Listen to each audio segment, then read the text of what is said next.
नमस्कार दोस्तों, आज हम आपको करवा चौथ की कहानी सुनाते हैं। इसे ध्यान से सुनिएगा। एक गांव में एक साहूकार के 7 बेटे और एक बेटी थी। सेठानी ने 7 बहुएं और बेटी सहित कार्तिक कृष्ण चौथ को करवा चौथ का व्रत किया। उस लड़की के भाई हमेशा अपनी बहन के साथ भोजन करते थे। उस दिन भी भाइयों ने बहन को भोजन के लिए बोला। तब बहन बोली, भैया आज मेरा करवा चौथ का व्रत है, इसलिए चांद उगेगा जब खाना खाऊंगी। भाइयों ने सोचा कि बहन भूखी रहेगी, इसलिए एक भाई ने दिया जला लिया और एक भाई ने चलनी लेकर पहाड़ी पर चढ़ गए। दिया जलाकर चलनी से ढककर कहा कि बहन चांद उगाया, अर्घ दे ले और खाना खा ले। तब बहन ने भाभियों से आकर कहा कि भाभी चांद देख लो। भाभी बोली कि भाई जी ये तो चांद तुम्हारे लिए उगा है, तुम ही देख लो, हमारा चांद तो रात में दिखेगा। बहन अकेली ही खाना खाने बैठी। पहले कौर में ही बाल आया। दूसरा कौर खाने लगी तो उसे ससुराल से बुलावा आ गया कि बेटा बहुत बीमार है, सो बहू को जल्दी भेजो।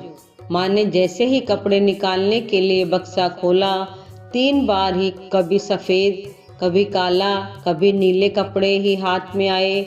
माँ ने एक सोने का सिक्का पल्ले से बांध दिया और कहा कि रास्ते में सबके पैर छूती जाना। जो भी तुझे अमर सुहाग की आशीष देवे, उसको ही यह सोने का सिक्का देना और पल्ले से गांठ बांध देना।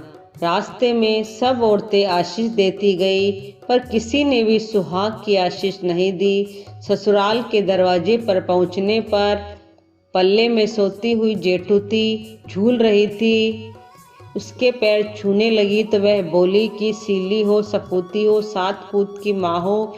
ये वाक्य सुनते हुए उसने जल्दी से सोने का सिक्का निकालकर उसे दे दिया और पल्ले से गांठ बांध ली।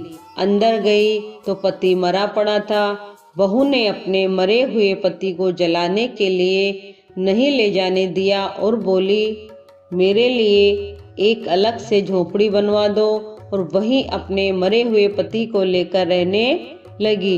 रोज सासू बची खुची ठंडी बासी रोटी दासी के साथ भेज देती और कहती, जा मुर्दा सेवनी को रोटी देहा। थोड़े दिन बाद माँ की चौथ आई और बोली, करवा पिला, तू करवा पिला, भाइयों की प्यारी करवा ले, दिन में चांद देखने वाली करवा पिला। जब वो बोली कि हे चौथ माता, मेरा उजड़ा हुआ सुहाग तो आपको ही बनाना पड़ेगा, मेरे पति को जिंदा करना पड़ेगा, मुझे मेरी गलती का पश्चाताप है, मैं आपसे माफ़ी मांगती हूँ। तब चौथ माता बोली, मेरे से बड़ी बैसाखी चौथ आएगी, वो तुझे सुहाग देगी। इस तरह बैसाखी चौथ आई और उसने कहा कि भादवी की चौथ तुझे सुहाग देगी। तब कुछ महीने बाद भादुड़ी चौथ माता स्वर्ग से उतरी और वही सब बात कहने लगी। तब उसने चौथ माता के पांव पकड़ लिए। चौथ माता बोली कि तेरे ऊपर सबसे बड़ी कार्तिक की करवा चौथ माता है, वह ही नाराज हुए। यदि तूने उसके पैर छोड़ दिए तो फिर कोई भी तेरे पति को जिंदा नहीं कर सकता। कार्तिक का महीना आया, स्वर्ग से चौथ माता उतरी। चौथ माता आई और गुस्से से बोली, भाइयों की बहन करवा ले, दिन में चांद उगानी करवा ले, व्रत भांडनी करवा ले। साहूकार की बेटी ने चौथ माता के पैर पकड़ लिए और विलाप करने लगी, हे चौथ माता, मैं ना समझती, मुझे इतना बड़ा दंड मत देओ। तब चौथ माता बोली, मेरे पैर क्यों पकड़ कर बैठी है? तब वह बोली, मेरी बिगड़ी आपको बनानी ही पड़ेगी, मुझे सुहाग देना ही पड़ेगा, क्योंकि आप सब जग की माता हैं और सबकी इच्छा पूरी करने वाली है। तब चौथ माता खुश हुई और उसे अमर सुहाग का आशीर्वाद दिया। इतने में उसका पति बैठा हो गया और बोलने लगा कि मुझे बहुत नींद आई। वह बोली, मुझे तो 12 महीने हो गए, मुझे तो चौथ माता ने सुहाग दिया है। तब पति बोला कि चौथ माता का विधि विधान से उजमन करो। उधर ननद रोटी देने आई तो उसने 2 जने के बोलने की आवाज़ सुनी तो अपनी माँ को जाकर बोली कि भाभी तो पता नहीं किससे बातें कर रही है।